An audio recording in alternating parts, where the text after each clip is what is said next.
We must not be afraid. Anyone who starts to get scared will lose everything right away.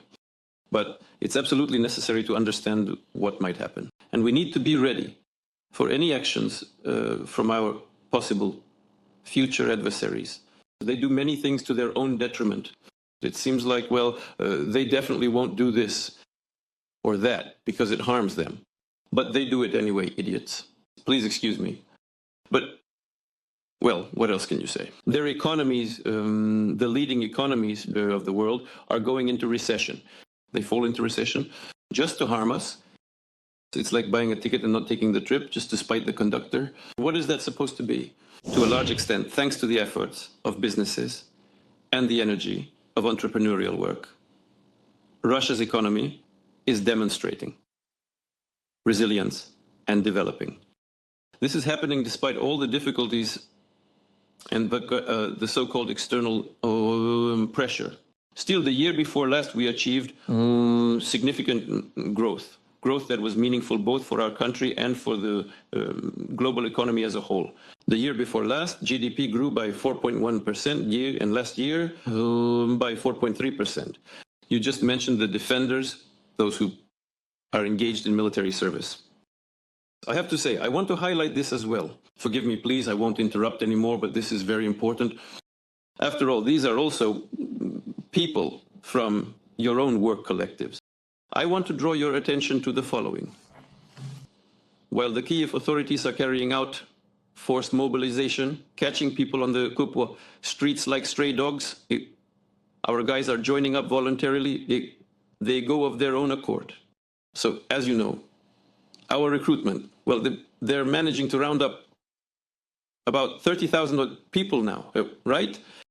But with us, 50 to 60,000 guys come forward on their own every month, including from your workplaces. We encountered this situation around the turn of 2018 to 2019, which was a notable time frame when the agricultural sector in Russia had, by that point, essentially gained enough momentum to support its own development. In fact, during this period, the sector began to fulfill all the basic needs of the Russian food market, providing the necessary products and resources required to meet the fundamental demands of consumers throughout the country. And back then, agricultural producers told me directly in a face-to-face meeting, just don't let anyone back in. Because if they come with their huge subsidies, they all cheat in reality. Everyone signs documents under the World Trade Organization, the WTO, right? Some things are prohibited, you can't subsidize this or that. But hidden subsidies are provided in huge amounts and create enormous advantages, including in our market. Now, foolishly, they've banned their own companies from working here. Well, we can see it. People are reaching out to me. Even big businesses want to come back. Well, by all means, please. Here, but this is very important. Alexei was right here. First of all, we need to look at how everyone behaved. They stopped selling furniture here. So, what? Belarus used to make good furniture even before. So, God bless you. And now we've started making it ourselves, you see? And not worse, maybe even better. That's what I want to draw attention to. Alexei said those who transferred money to the AFU, need to apologize. No, that's not it. No, that's definitely not enough. Of course, we must take into account the behavior of our partners over the past 3 years. Well, of course, without this, it's also impossible to treat things humanely. There were companies that didn't want to leave. They left in tears, honestly, but still in tears. The pressure was such that they said they'll destroy our business overseas, won't let us process payments, and will cause us harm even in Europe itself. But we all know who they are.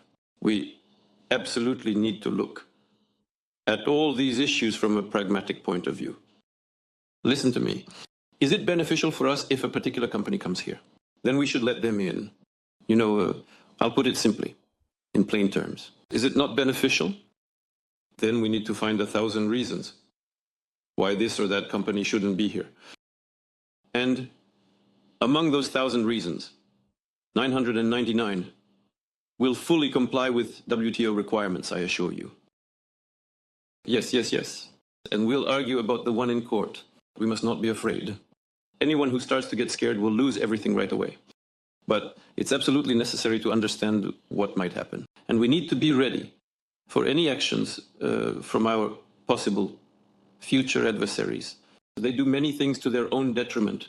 It seems like, well, they definitely won't do this or that because it harms them. But they do it anyway, idiots. Please excuse me.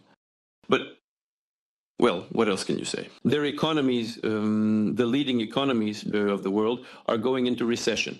They fall into recession just to harm us. It's like buying a ticket and not taking the trip just to spite the conductor. What is that supposed to be? One of the main problems of Russia's current economy is high inflation. And here, the task is complicated. We need to bring down inflation without creating conditions, just as Alexei mentioned in his speech, where the economy itself gets frozen. It's necessary to achieve a soft, gentle landing that would allow for a situation in which the central bank could lower the key interest rate.